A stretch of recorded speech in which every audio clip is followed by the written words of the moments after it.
बिस्मिल्लाहिर्रहमानिर्रहीम। अस्सलाम वालेकुम students, it's your second lecture for class 7 SST का लेक्चर है आप लोगों का सेकंड। यूनिट नंबर 25 हम लोगों का चल रहा था कंटिन्यू था स्ट्रगल फॉर फ्रीडम। आइए इसी को कंटिन्यू करते हैं। पेज नंबर 105 टॉपिक है हमारा the main cause of the war. War के जो मेन कॉजेज थे, जो मेन वजूहात थी, उसके बारे में हम यहाँ पे डिस्कस करेंगे कि जब अंग्रेज़ों ने आके कब्ज़ा किया तो ऐसी क्या वजूहात थी जिनकी बिना पर जो है अलहदगी का मुतालबा किया गया या अलहदगी को फ़ौक़ियत दी गई। क्योंकि हिंदुज़म में भी बहुत सारे कॉन्सेप्ट्स अलग हैं, मुस्लिम से भी अलग हैं और अंग्रेज़ों के तो खैर है ही अलग, और उनमें भी अंग्रेज़ों में भी डिफरेंट कैटेगरीज़ हैं कि वो अलग अलग चीज़ों को मानते हैं, अलग अलग चीज़ों की पूजा करें। इनफैक्ट हिंदूज़ में भी बहुत सारी अलग अलग कैटेगरीज़ हैं जो कि वो अलग अलग चीज़ों को मानते हैं और अलग अलग चीज़ों को पूजते हैं। तो बहुत सारे ऐसी चीज़ें थी जिनकी बेस पे जो है वो जो कॉज बने, जो वजूहात बनी लड़ाई झगड़ों की। सबसे पहले तो अगर कोई भी आर्मी है, वहाँ पे बहुत सारे डिफरेंट बैकग्राउंड्स के लोग होंगे, वो एक जगह आके जमा हो जाते हैं और वो एक आर्मी बन जाती है, ठीक है, एक मिक्सचर बन जाती है।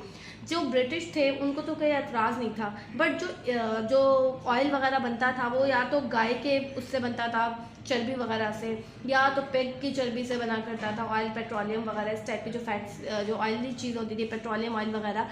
बट एतराज़ किसको था? मुस्लिम्स को, हिंदूज़ को था, क्योंकि वो गाय को जो है वो अपनी वो देवता मानते हैं या जो भी मानते हैं, तो उस वजह से उनको एतराज़ हुआ। एंड देन मुस्लिम्स के लिए पिग्स जो है वो अनक्लीन होते हैं, क्योंकि एज वी नो कि पिग्स जो है वो एक हराम जानवर है, अल्लाह ताला ने उसको हराम करार दिया है, तो इस वजह से वो मुस्लिम्स के लिए हराम था। तो ये भी एक मेन वजह थी कि उनके जो है कॉन्सेप्ट्स आपस में बहुत ज़्यादा डिफरेंट थे।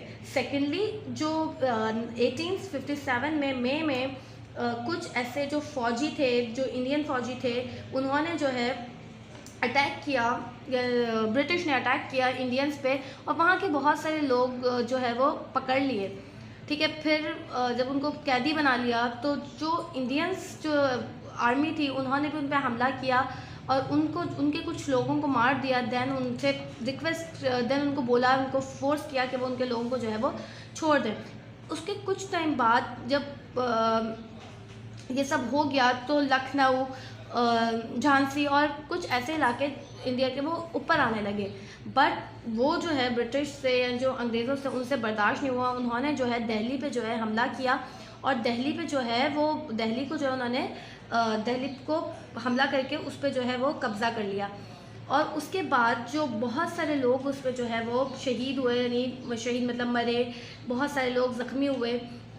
और उसके बाद जो वहाँ के लोग थे उन्होंने दिल्ली को जो है वो सरेंडर कर दिया, दिल्ली को छोड़ दिया। तो बहुत सारे जो है बहुत सारी चीज़ें, बहुत सारी जो है लोग जो ज़ख्मी हुए, बहुत सारे लोग मरे। नेक्स्ट पेज पे देखते हैं कि क्या क्या जो है वजूहात जंग के दौरान क्या क्या चीज़ें जो है वो हुई थी।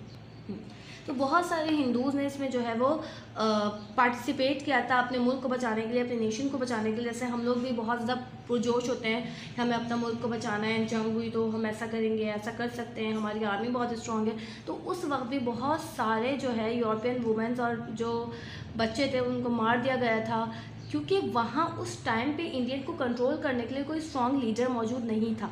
उसके अलावा बहुत सारे जो फाइट्स थी ब्रिटिश के दरमियान जो सब कॉन्टिनेंट में हुई थी, वो इंडिपेंडेंस के लिए साल साल वो चलती रहती थी, या हर साल होती रहती थी, जिसमें बहुत जानी और माली जो है वो नुकसान हुआ करता था। तो आइए अब हम इसके होमवर्क की तरफ जाते हैं। जो लास्ट टॉपिक रहता है ये इंशाल्लाह हम नेक्स्ट लेक्चर में पढ़ेंगे। तो आइए मैं आप लोगों को होमवर्क बताती हूँ।